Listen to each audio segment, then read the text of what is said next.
Now we have a numerical problem on design of combined footing. Okay, the question given here is design a combined footing to support two columns of size 300 by 300 millimeter and 400 by 400 millimeter carrying loads of 500 kilonewton and 700 kilonewton respectively. The columns are spaced at 3.5 meter center to center. The width of the footing is restricted to 2 meters and the SBC of the soil is 200 kilonewton per meter square. Also use M25 grade of concrete and Fe415 grade of steel for footing. The first step is, as I told you, write down the given data. Here W stands for weight or load, suffix capital A stands for the column. There are two columns, I have named it as capital A and B. Load on column A is equal to 500 kilonewton given in the question paper and the ultimate, if you want ultimate load or factored load, multiply it with factor of safety 1.5. Multiply 500 by 1.5 to get ultimate load on column A, get 750. The same way do it for column B. Next step, to get total combined factored load, that is total load coming onto the footing and then to the soil. It is there are two columns, add the weight of both the columns, we'll get 1800 kilonewton. Next, SBC of the soil is given, write it out, 200 kilonewton per meter square. Here only the load on the columns is given, the weight of the footing is not given. So what you will do, assume the load or weight of the footing as 10% of the load coming on it. Assume weight of the footing as 10% of the load coming onto it, that is 10 upon 100 into 1800. Denote it as W suffix F, that will be 180 kilonewton. Now the total load coming onto the soil will be equal to the load of the columns and the load of the footing, that is 1800 from the column and 180 from the foundation itself. It will be 1980. Total factored load coming on the, so this is soil, change it to soil, not a column, change it to the as soil. It will be 1980 kilonewton. Now what is the area of the column? CA, capital A, C suffix A, that is area of column A 300 by 300 millimeter and area of column B 400 by 400 millimeter. Length between or spacing between the two columns, I have taken it as small l is 3.50 meters. Denote the breadth as given, it is restricted to 2.0 meter. Capital B, okay, width of the footing. After writing down all the given data, first step is to calculate the required minimum area of the footing. So here how we will calculate the area of the footing will be depending upon the total load coming on to the soil divided by the strength of the soil, that is SBC, safe bearing capacity of the soil. Okay, required minimum area of the footing is total load of the columns summation W plus weight of the footing. Okay, WF, not summation F, this is WF upon SBC. We know this is 1980 upon 200. It turns out to be 9.9 meter square area required. Okay, now the length area is nothing but this is since this is a rectangle, area is length into breadth.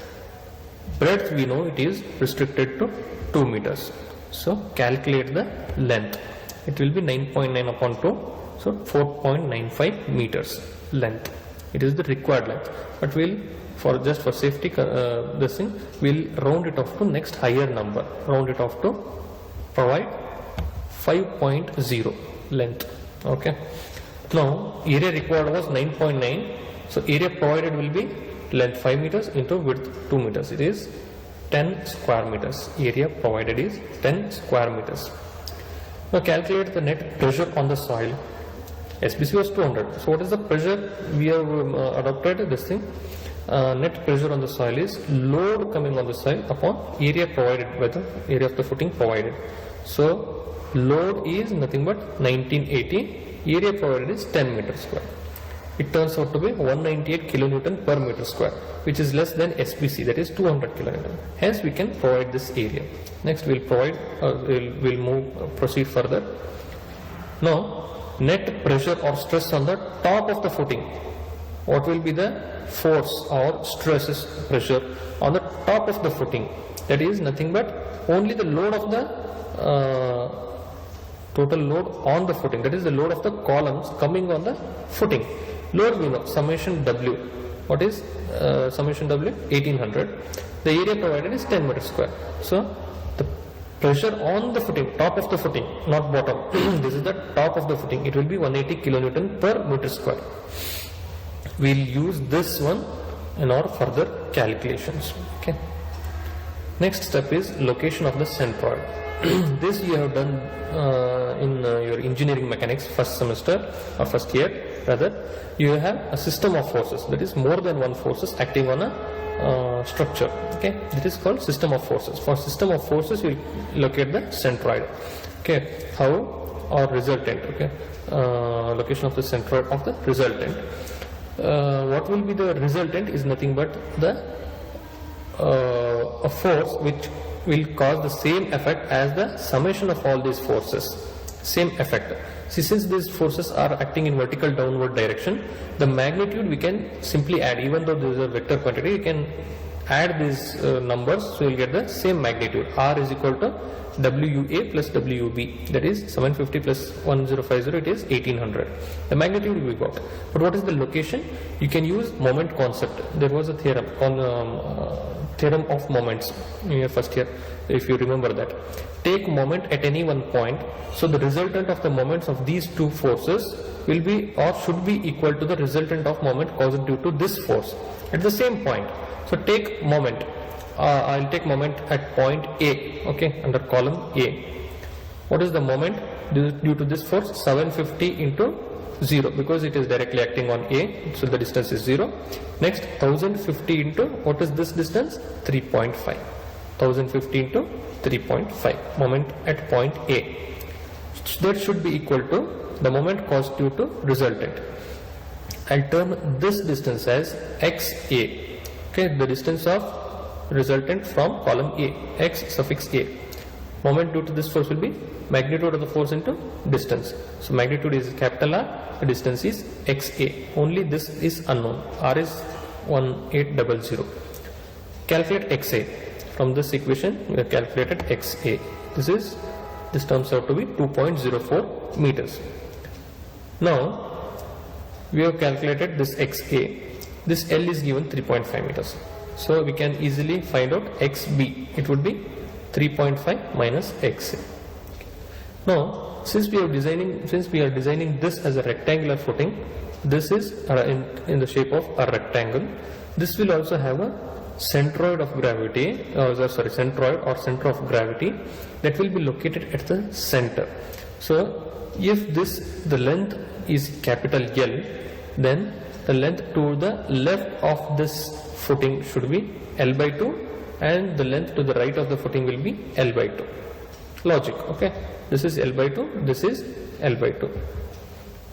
The concept is here, the resultant should fall exactly on the centroid of the footing. Why? If this is not falling on the centroid, then there will be turning effect on the footing. These two, the resultant and the reaction, these two will form a couple.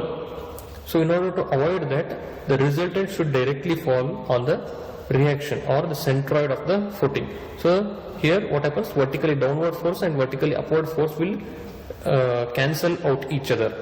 If they are separated by a distance, then that will form a couple. The definition of the couple itself is that is two unlike parallel forces acting on a structure separated by a distance, then it will form a couple. If it is not separated by a distance, both are acting at the same point in the opposite direction, they will cancel out each other.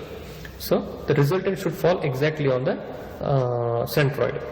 So if it is falling on the centroid, then the portion to the left will also be equal to half of the total load will be, and total length, and that will be equal to the length on the right side. So now we have got this. This is L by 2. Okay. This XA is 2.04 we have found out. So what will be this thing? The offset or the projection, I have denoted it as P suffix A. That is the projection of the footing from column A. Okay. So this we know L by 2. L is, we have provided 10 meters. So L by 2 will be half of that, 5 meters. And this one XA we know. So you can easily find out PA. That is PA plus XA is equal to L by 2. The same way to the right hand side, XB plus PB is equal to L by 2. Right? That's what I have written over here. PA plus XA is equal to L by 2. PB plus XB is equal to L by 2. From this we can find out PA 0.46 meter and PB 1.04 meters. Now, the next point is calculation of shear force. We have all done this in the previous semesters. See, the projection is 0.46 meter on the left hand side and 1.04 meter on the right hand side. Now, you can just imagine this. This is nothing but just like your simply supported beams with overhanging portions on both the sides with UDL on coming on it in the upside down this thing, okay, direction. See, if you turn this upside down, you can compare this with a beam supported with two simple supports and UDL acting on it. Okay, what is the intensity of this one? This is nothing but the downward pressure from the soil or from the foundation itself. Okay, so what will be the intensity? See, we had calculated it earlier here. I told you this is P is 180 kilonewton per meter square. Okay, 180 kilonewton per meter square. Okay, so if we take in the longitudinal direction, what will be per running meter? That is area, meter square. Here we want per running meter. So this entire length is 5 meters. Okay, so if we take 180 into thickness of the slab per running meter into 2 meters width, so it would turn out to be 360 kilonewton per running meter. Or you can calculate the total load coming on this is 1800 and divide this with 5 meters, 5 running meters. So you will get it as 360 kilonewton per running meter. Both way you can do it. So you will get the same answer. So the UDL will be 360 kilonewton per running meter. Okay, calculate this. Then shear force at the left of the footing will be, extreme left it would be 0. Then just left of A, this is A, just left it would be 360 into 0.46. Okay, it turns out to be 165 kilonewton. Next, just right of A, the upward pressure would be the same, minus 750. Get minus 584. Next, just left of this is B. I have written it as A. It is B. Turns out to be 360 into 0.46 plus 3.5. 0.46 plus 3.5 minus 750 downward. This is upward positive. 750 is downward negative. Next, just right of B. Write it as B. I have written A. Change it to B. Okay. It would be this 675.6 minus 150 downward. Okay. Next to the last, to the end, it would be 0 again, shear force. Now, next point is finding out point of contraflexure, where the shear force turns from negative to positive or positive to negative.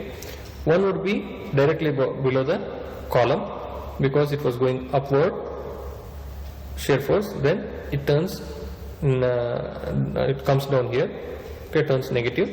Then again it tries to move upward due to this UDL. At certain point you will get a point where the shear force becomes 0. So how much it would be? 750 negative downwards minus 750 or plus 750 upwards. So you will get a point over here. Downward force, you know, 750. Upward force, it is in terms of 360 into distance x meter. So you can find it out. 360 into x upward is equal to 750 downwards. So x bar you found out is from this one. It would be 2.08 meters from the left end. 2.08 meters from the left end.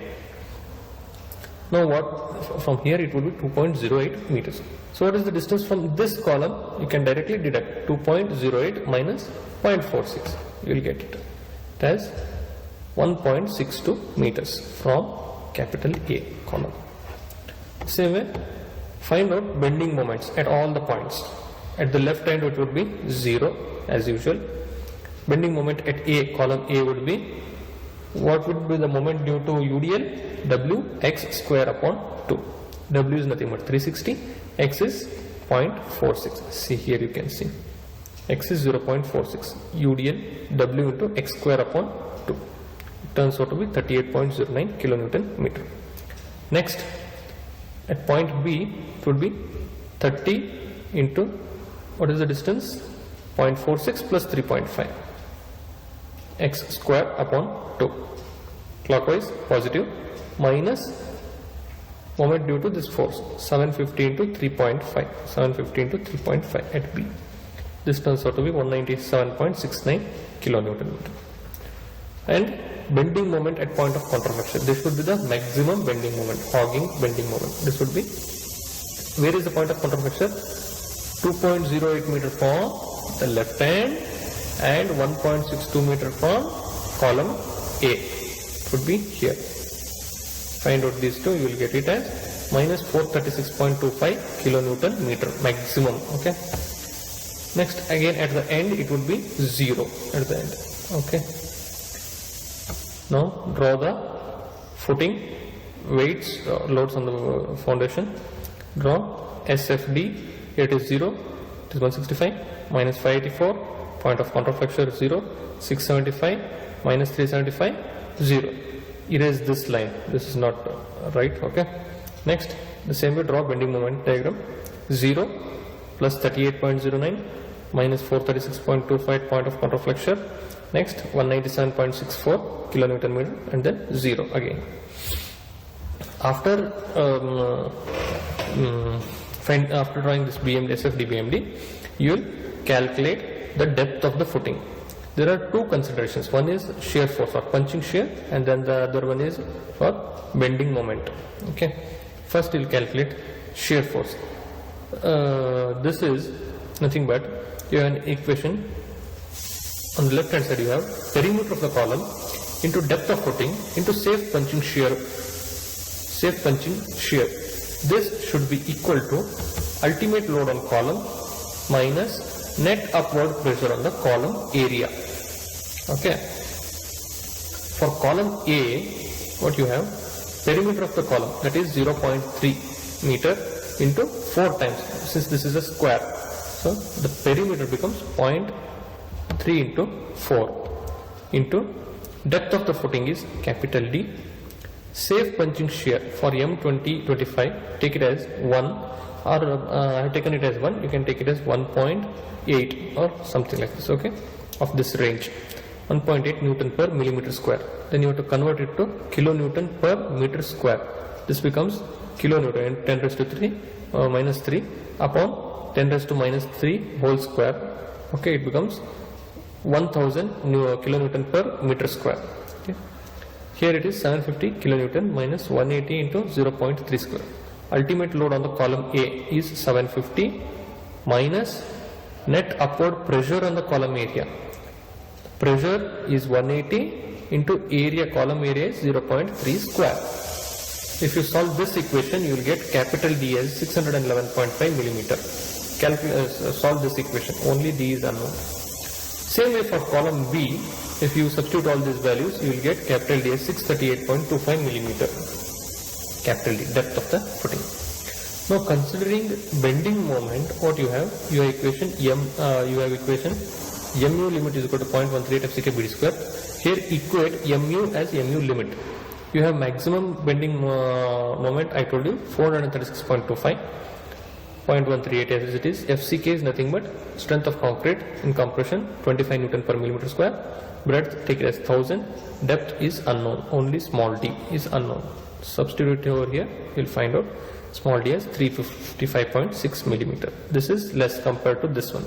So adopt this one 638, or take this 638, round it off to a higher number 650. Okay. Take clear cover as 60 millimeters. Okay.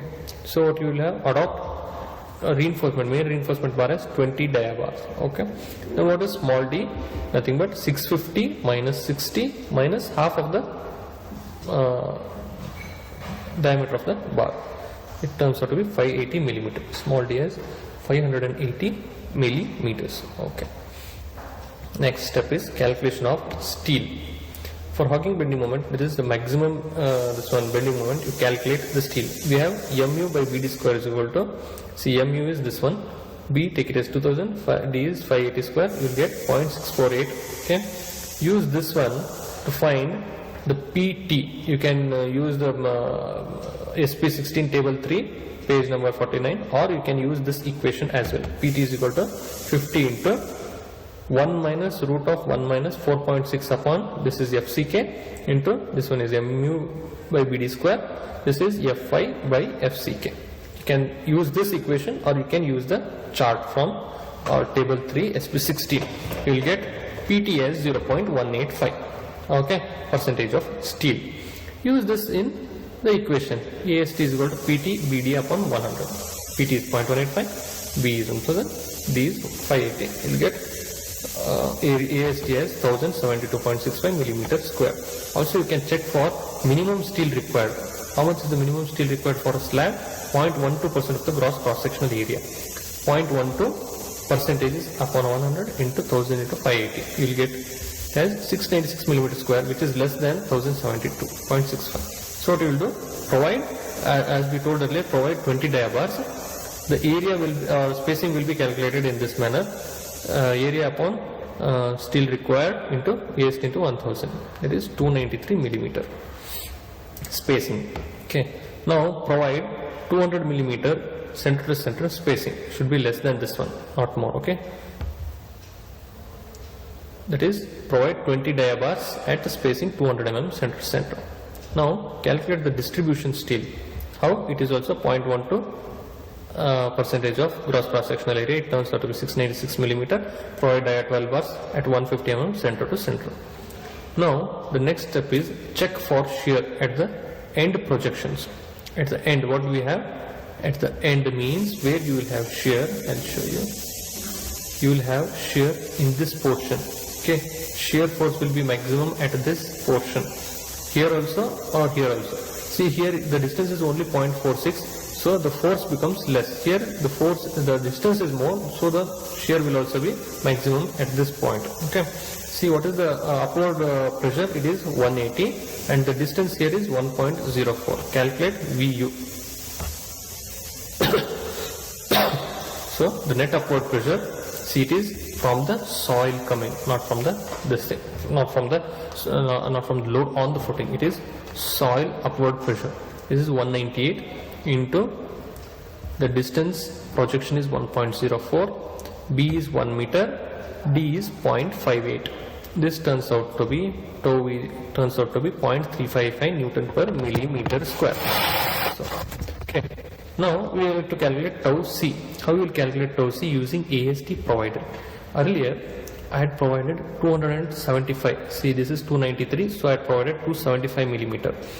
If you provide 275 millimeter, the area turns out to be 1142. There this becomes less, so it is unsafe. So what I did, I reduced this to 200 millimeter spacing. Then AST also increases to 1570. So if this 100 AST by BD is 100 into 1570 upon 1000 into 580, turns out to be 0.271. And for M25 grade of concrete, check in the code, you will get tau C as 0.36. So tau C greater than tau V, 0.35. Hence this is safe. End of design.